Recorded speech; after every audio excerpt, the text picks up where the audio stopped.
Bismillahirrahmanirrahim. Assalamualaikum warahmatullahi wabarakatuh. Uh, Perkenalkan, nama saya Beni Subhan, FM 1811060476. Mata kuliah pengembangan kurikulum. Dasar pengapaannya itu Ibu Aryani Dewi Kusnawardani, MPD. Baiklah, di sini saya akan menjelaskan tentang kurikulum. Pengertian kurikulum. Kurikulum menurut Undang-Undang Nomor 20 Tahun 2003 Pasal 1 ayat 19 adalah seperangkat rencana dan pengaturan mengenai tujuan, isi dan bahan pelajaran serta cara yang digunakan sebagai penyelenggara kegiatan pembelajaran untuk mencapai tujuan pendidikan tertentu.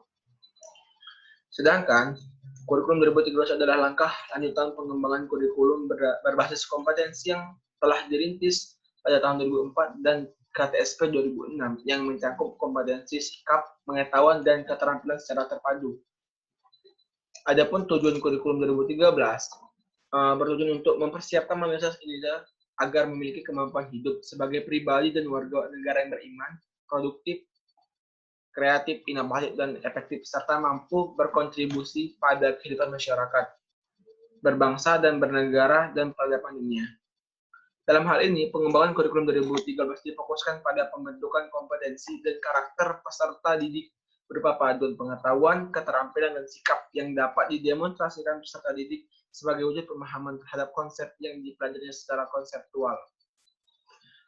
Komponen kurikulum 2013 itu ada 5. Yang pertama, tujuan. Yang kedua, materi. Ketiga, strategi pembelajaran. Keempat adalah organisasi kurikulum. Dan kelima adalah evaluasi.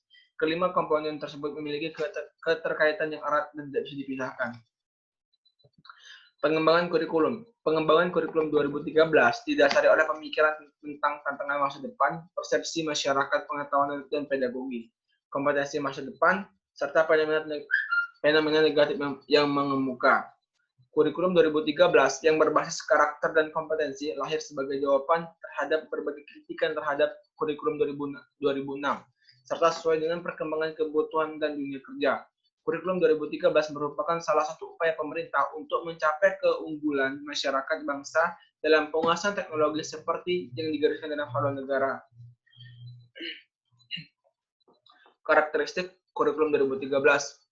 Terdapat sejumlah karakteristik kurikulum 2013 berdasarkan salinan laporan Permendikbud Peraturan Menteri Pendidikan dan Kebudayaan Nomor 96 Tahun 2013 yang membedakan dengan kurikulum sebelumnya. Karakteristik tersebut adalah sebagai berikut. Yang pertama adalah mengembangkan keseimbangan antara pengembangan sikap, spiritual, dan sosial, rasa ingin tahu, kreativitas, kerjasama dengan kemauan intelektual dan psikomotorik. Yang kedua, sekolah merupakan bagian dari masyarakat yang memberikan pengalaman belajar terencana, di mana peserta didik menerapkan apa yang dipelajari di sekolah ke masyarakat dan memanfaatkan masyarakat sebagai sumber belajar. Yang ketiga, mengembangkan sikap, pengetahuan, dan keterampilan serta menerapkan dalam berbagai situasi di sekolah dan masyarakat. Yang keempat, memberi waktu yang cukup leluasa untuk mengembangkan berbagai sikap, pengetahuan, dan keterampilan.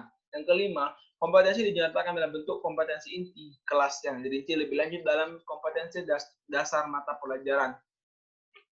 Yang keenam, kompetensi inti kelas menjadi unsur pengorganisasian kompetensi dasar, di mana semua kompetensi dasar dan proses pembelajaran dikembangkan mencapai kompetensi yang dinyatakan dalam kompetensi inti. Yang ke-7, kompetensi dasar dikembangkan didasarkan pada prinsip akumulatif, saling memperkuat dan memperkaya antara mata pelajaran dan jenjang pendidikan. Secara rinci, karakteristik kurikulum 2013 yang berbasis kompetensi adalah sebagai berikut. Yang pertama adalah isi atau konten kurikulum adalah kompetensi yang dinyatakan dalam bentuk kompetensi inti atau KI, mata pelajaran, dan dirinci lebih lanjut ke dalam kompetensi dasar atau KD. Yang B, kompetensi inti KI merupakan gambaran secara kategorial mengenai kompetensi yang harus dipelajari peserta didik untuk suatu jenjang sekolah, kelas, dan mata pelajaran. Yang C, kompetensi dasar KD merupakan kompetensi yang dipelajari peserta didik untuk suatu mata pelajaran di kelas tertentu. Yang D, penekanan kompetensi, ranah sikap, keterampilan kognitif, keterampilan psikomotorik, dan pengetahuan untuk suatu satuan pendidikan dan mata pelajaran dipelajari oleh banyak KD suatu mata pelajaran. Untuk SD sendiri, pengembangan sikap menjadi kepedulian utama kurikulum ini. E, Kompetensi inti menjadi unsur organisatoris, kompetensi bukan konsep, generalisasi topik, atau sesuatu yang berasal dari pendekatan disciplinary based curriculum atau content based curriculum. Yang F, kompetensi dasar yang dikembangkan didasarkan pada prinsip akumulatif atau perhitungan, saling memperkuat dan memperkaya antar mata pelajaran. Yang G, proses pembelajaran didasarkan pada upaya menguasai kompetensi pada tingkat yang memuaskan dengan memperhatikan karakteristik konten kompetensi, di mana pengetahuan adalah konten yang bersifat tuntas atau mastery, sedangkan keterampilan kognitif dan psikomotor adalah kemampuan penguasaan konten yang dapat dilatihkan, sedangkan sikap adalah kemampuan penguasaan konten yang lebih sulit dikembangkan dan memerlukan proses pendidikan yang tidak langsung. H, penilaian hasil belajar mencakup seluruh aspek kompetensi, bersifat formatif dan hasilnya segera diikuti dengan pembelajaran remedial untuk memastikan penguasaan kompetensi pada tingkat memuaskan, ataupun kriteria ketuntasan minimal ataupun KKN dapat dijadikan tingkat memuaskan. Oke, sekian penjelasan dari saya.